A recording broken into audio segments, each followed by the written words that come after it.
Nous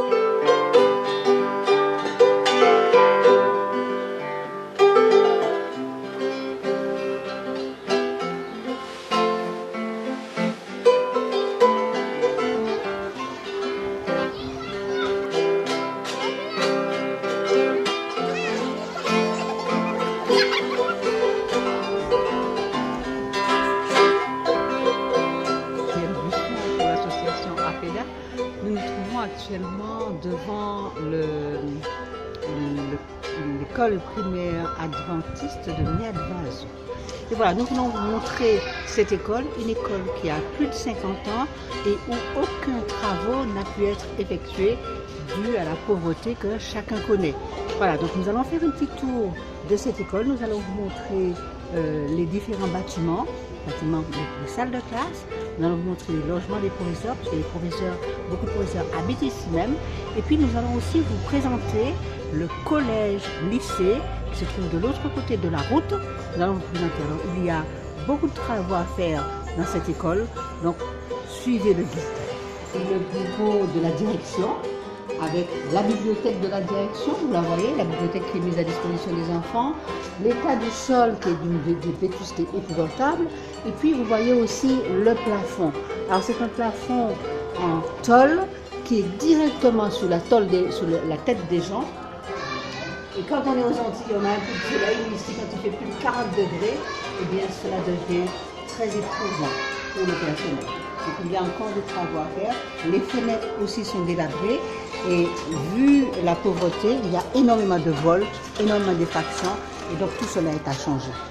CP1, voilà, c'est CT1 et voilà l'état des classes, toujours avec la tôle au-dessus de la tête des enfants par plus de 40 degrés. Voilà, ils sont combien dans cette classe? 32 élèves dans une salle qui doit faire un mètre carré. Et alors, ils ont quand même mis dans cette salle de classe une bâche pour isoler un petit peu du soleil. Regardez le plafond, il y a une bâche en tissu pour un petit peu isoler du soleil, de la chaleur.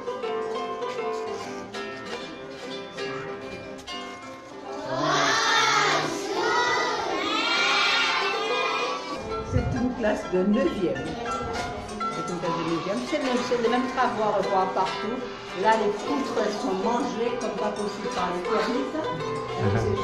Ça risque bien de tomber sur la tête des enfants. Voilà. C'est vraiment des travaux à reprendre dans les meilleurs délais. Le sol il a été refait, mais comme on a pu, c'est pas vraiment du sol fait. La porte au fond, si vous regardez, il y a une porte au fond. Ça ne ressemble pas vraiment à une porte. C'est la classe? Oui, très bien. Très bien. Alors, ici, c'était un lavoir, mais vous voyez, on pouvait se laver les mains il y a quelques temps, mais voilà, il est tombé en désuétude parce que, on ne peut plus l'utiliser. Alors, vous avez le WC. Ça brûle, mais vous avez le privilège de voir les photos. Moi, j'ai les photos et l'odeur. Alors ici, c'est la maison du gardien. C'est la maison où il vit avec toute sa famille, puisque ici, à Madagascar, on a forcément besoin de gardien, surtout pour une école. Donc le gardien vit ici avec femme et enfants. Alors ici, c'était une salle de classe pour les maternelles, mais qui, faute de budget, eh bien, est tombée dans l'oubli. Et voilà, donc il se pourrait que s'il y a des fonds, on pourrait restaurer cette salle et qu'elle redevienne une petite salle pour les préscolaires. Le tour de l'établissement, parce qu'il y a de nombreux vols, parce que la culture ne s'est pas. Ici, on est devant le bâtiment des enseignants. Les enseignants habitent là. Donc, on va vous faire voir leurs conditions de vie. Allez-y.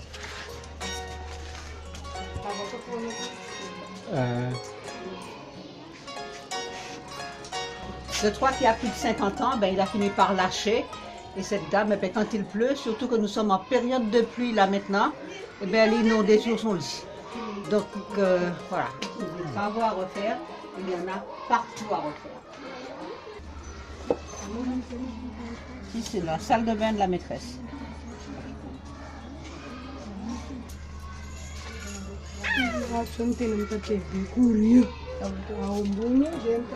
Ah, ok. On ne peut plus y être parce que, si vous regardez, c'est une salle, comme je vous l'ai dit, c'est une salle très chaude, le plafond est bas et il n'y a pas de fenêtre. Donc, c'était vraiment impossible, donc il a été viré et donc le bureau est parti de l'autre côté. Ok. Donc il pourrait éventuellement redevenir bureau si on avait la possibilité de casser et d'y mettre une fenêtre. Une maison plus grande. Pourquoi on ne casse pas ça? Pourquoi on le casse? Pourquoi ça? Pourquoi vous n'avez pas choisi? Parce que ça c'est une amitié. Il n'y a rien de bon là-dedans. Pourquoi vous n'avez pas choisi de laisser ça ouvert pour avoir une pièce en plus? Pour avoir une bonne salle. Oui, comme ça, ça vous met plus dans ça. Et si ça c'est ouvert, il faut moins chaud de l'autre côté.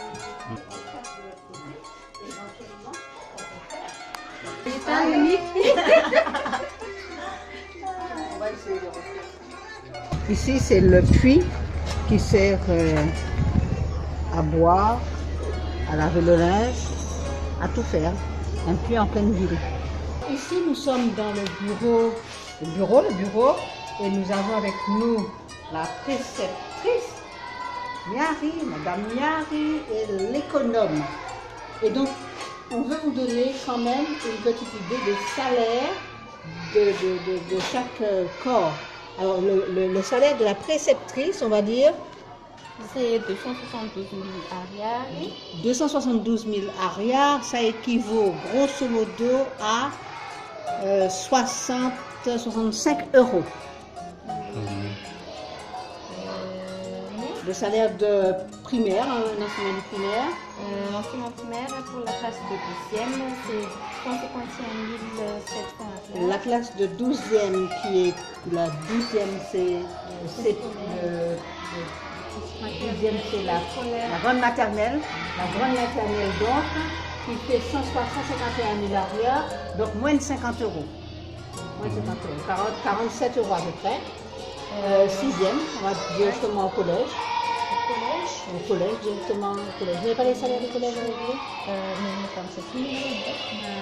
Pour le collège, c'est 186 000 arrières. 186 000 arrières, ce qui fait 57 euros grosso modo. 186 000, 57 euros à peu près. Et puis une terminale par exemple, en physique chimie. Physique, professeur de physique alors par exemple. Ce que vous avez, professeur de physique.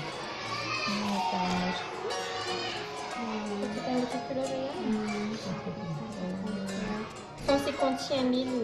Ah, mais ce n'est pas un temps plein. Ce n'est pas un temps plein.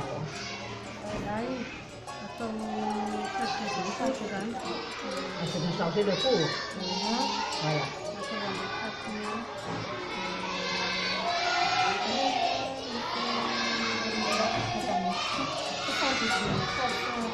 Ah oui, les cours ce ne sont pas des professeurs à temps plein. Ce ne sont pas des professeurs à temps plein. Alors, pour vous dire grosso modo qu'un enseignant, un professeur d'anglais ou de physique chimie, d'après ce que je viens de voir, gagne à peu près entre 75 et 80 euros.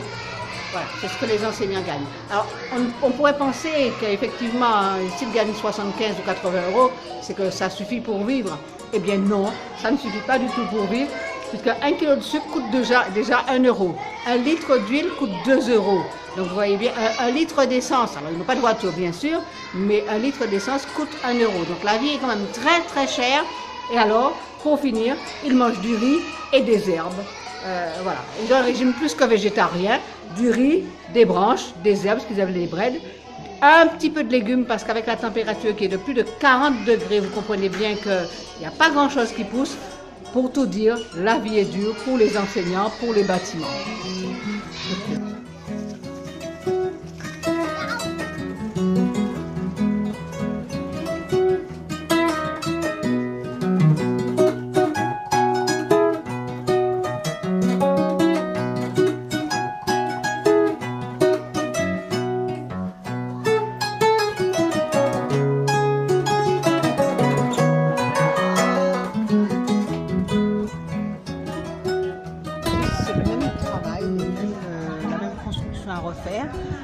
tout particulièrement ici, ils voudraient refaire l'enceinte, les murs d'enceinte, qui sont vraiment pas en bon état, trop bas.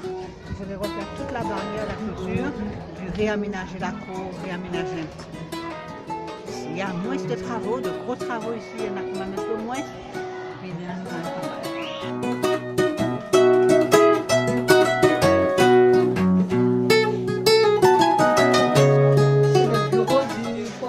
Le bureau de la direction, c'est le bureau de ce chanteur.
Je vais faire le bénévole ici à la PEDA parce que je suis scout et moi je veux faire la bonne action.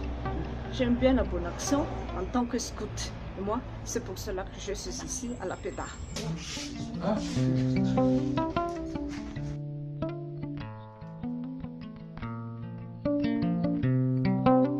Ici, c'est un projet, bientôt, très bientôt, donc d'ici début mars, sera ouverte une ludothèque. Nous avons récupéré toutes ces boîtes de jeux parce que la ludothèque n'est pas reconnue à Madagascar. Donc nous avons récupéré ces boîtes de jeux et nous allons très bientôt ouvrir une ludothèque.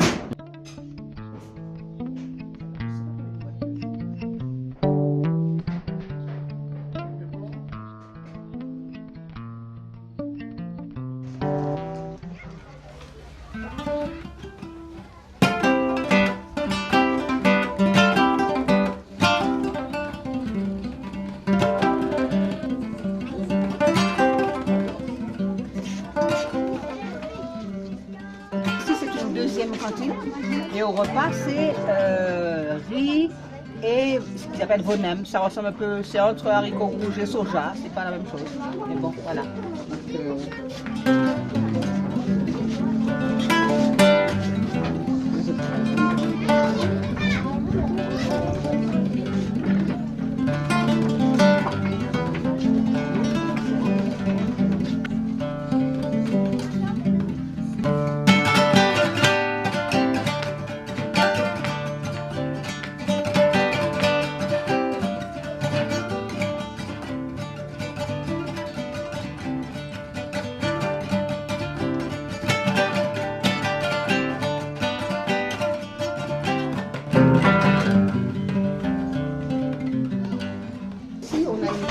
Parce qu'à PEDA est diversifié en plusieurs activités. Donc nous avons les cantines scolaires, la bibliothèque, la ludothèque, les enfants qui sont sponsorisés. Donc ici vous avez une cantine scolaire où à peu près 65 enfants qui mangent tous les jours.